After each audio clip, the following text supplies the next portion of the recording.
Have you just started learning to read tarot? This is an exciting and fun time, but it can also be confusing when faced with the daunting task of learning the meanings of all 78 cards. And then when you reverse the cards and turn them upside down, there's another 78 possible meanings. And then there's like literally hundreds of tarot spreads out there and thousands of different tarot decks with different interpretations. And that's just getting started. There are so many questions and so many different answers. It is so easy to become overwhelmed with all of the information available to you, especially when so much of that info conflicts. That's why I've created this list of 7 things that I wish I had known as a beginning tarot reader. Hopefully this answers some of the questions that you have about getting started on your tarot journey. Hi, I'm Angie from The Simple Tarot, and here we create videos, tarot decks, courses, and programs to help you learn to read the cards with clarity, confidence, and compassion so that you can deepen your relationship with yourself, the people around you, and the universe at large. I have been teaching tarot online for more than 6 years, and I've been learning the cards a lot longer than that. These are the 7 things I wish I knew when I was first getting started.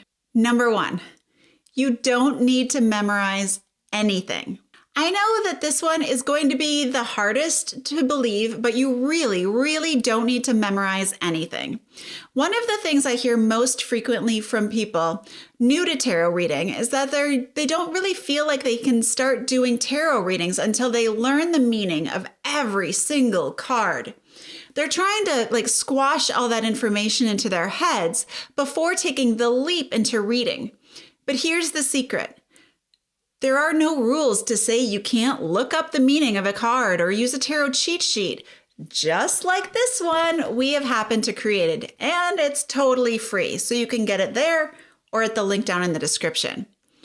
One of the best ways to learn to read tarot is to look at the card first, write down some of your own feelings and guesses about what the card means, and then check your book for more information. Or the cheat sheet even. If your guess is close to the description in the book, that's great. And if it's different, that's great too, because maybe that the card means something different to you. Or maybe you just have more to learn. Most tarot decks are designed with common themes, symbols, ideas, and archetypes that you may already intuitively know, but your own experiences are also a powerful tool when reading tarot. Along with that, though, number 2, the thing I wish I also knew when I was learning, every single tarot deck is different.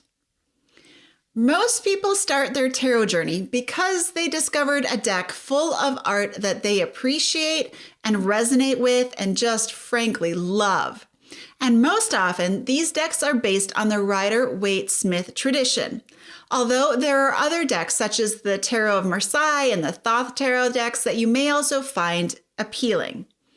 Now, most of the time, artists will include key elements and symbols from the traditional tarot so that it's easier for new readers to start using their deck.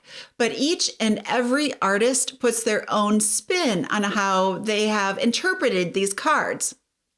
The basic thematic elements of each card may be present for, let's say the moon.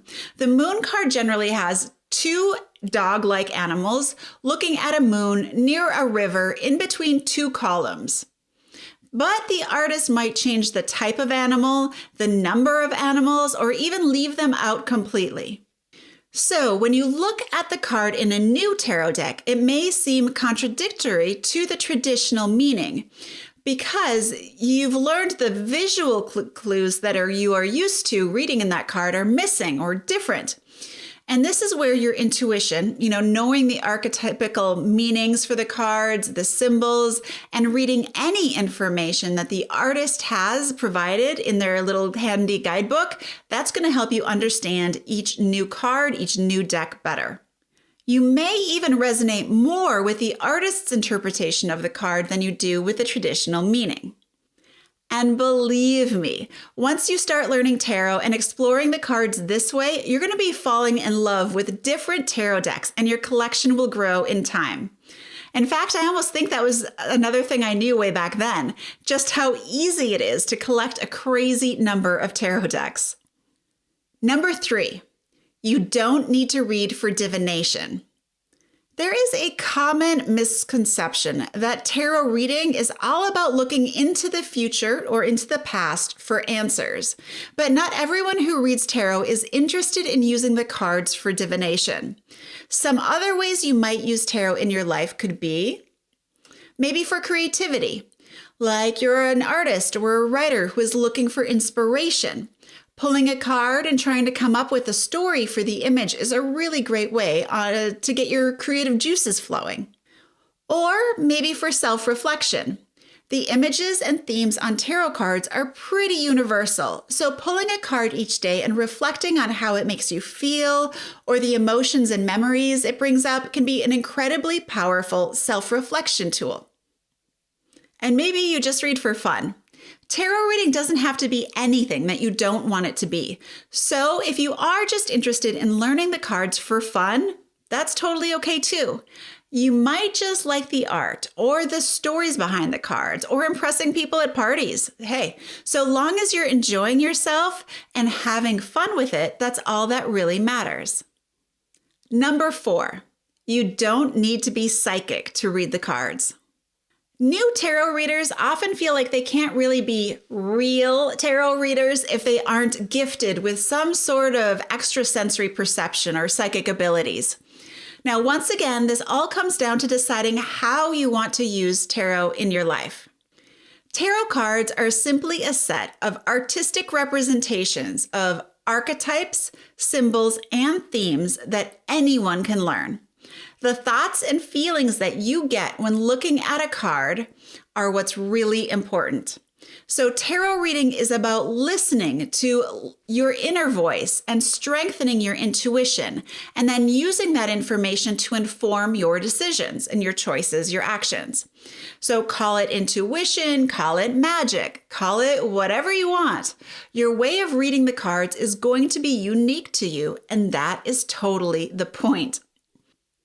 Now, number 5, you don't need to read for anyone else if you don't want to. Whenever I tell someone that I read tarot, in almost every instance, their very first question is if I can do a tarot reading for them. Especially as this YouTube channel has grown, I get a lot of requests for that. So now my own personal rule for this question is that I only read for myself and my very close friends, but that has a lot more to do with the business policies than anything else, which I actually put a video up and you can find out more there. It's not really my personal preference, but it makes the most sense for this channel. So whether you read for others or not, it is totally up to you. Tarot can completely be a solo personal experience. You might feel pressured to read for someone because they are a friend or family member. People are just often curious about tarot because it is something that they don't encounter in their daily lives and they want to know more. However, this can also be super scary for someone if you're new to tarot reading. Maybe you feel like you haven't really learned enough yet, or you just don't feel comfortable sharing that part of yourself with someone else. Setting these personal boundaries and making sure that others respect those boundaries is incredibly important. Depending on how you use tarot in your life, reading for someone else might not be something that makes sense for you. So telling someone that you prefer not to read for others is perfectly valid. And of course, if you want to read for others, that's totally awesome too. So that's 5 lessons that I wish I learned or knew way back when I was a tarot beginner. If any of these have resonated with you, why don't you gently caress that like button to let me know you're in agreement? And I've got a few more for you, and this next one is my absolute favorite. Number 6, tarot isn't really all that weird, and it's used by a lot more people and a lot more often than you'd expect. So, have you ever told someone that you are learning to read tarot and they say, "Oh, you don't look like you'd be into that kind of thing," like sneering down your nose at them or like giving you the evil eye? I have, and it sucks. This is actually a really common response, and it's one that makes absolutely no sense.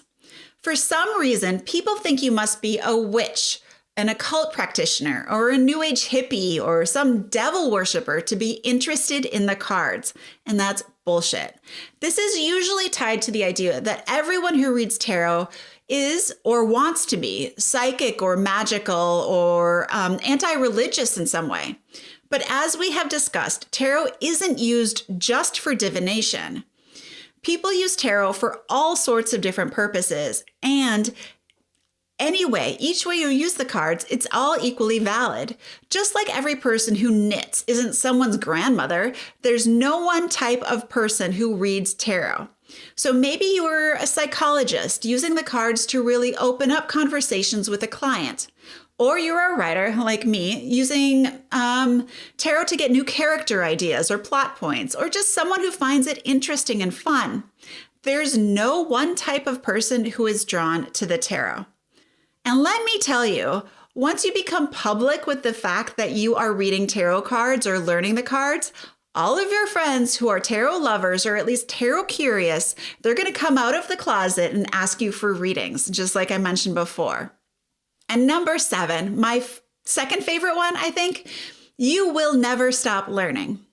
I have been learning about and reading tarot for a long time, but I am constantly discovering new ways about how to read the cards and about myself. And there's so many amazing tarot readers out there who come out with these like really great books and other learning tools each and every year. So whether it's a new spread or a new way of using the cards or a new way of looking at the card meanings, people are constantly discovering and sharing new things about what the tarot means to them. Just learning the meanings of the cards, it's only the beginning of your tarot journey. So you'll learn the meaning of a card, and the card will tell you something about yourself, and then you'll understand yourself better, so the card meaning becomes deeper, which will then tell you more about yourself, and it just keeps going on. And really, this journey is so much more than just tarot. So once you start with the cards, you'll be learning endlessly about yourself, about the people around you, and about the greater world and the universe. It is truly never ending. If you would like to learn more about tarot in a simple and fun way, I have created the Simple Tarot Card Mastery Program, which is a 4-week self-study course that will guide you through learning the tarot card meanings and reading them with confidence so you can stop second-guessing yourself. There's a link down in the description below for you if you want to check it out. Just remember, no matter what brought you to tarot reading, there is no right way or wrong way to learn about or read the cards. There's only your way. If you have any other lessons you've learned, I'd love to hear from them. So please leave a comment below and share the lessons you wish you knew before you started reading the cards. And if you're a tarot beginner and want some direction on where to go next, this video right here is about my 5 simple tips for learning the tarot card meanings. It's a great next step. So I'll see you over there.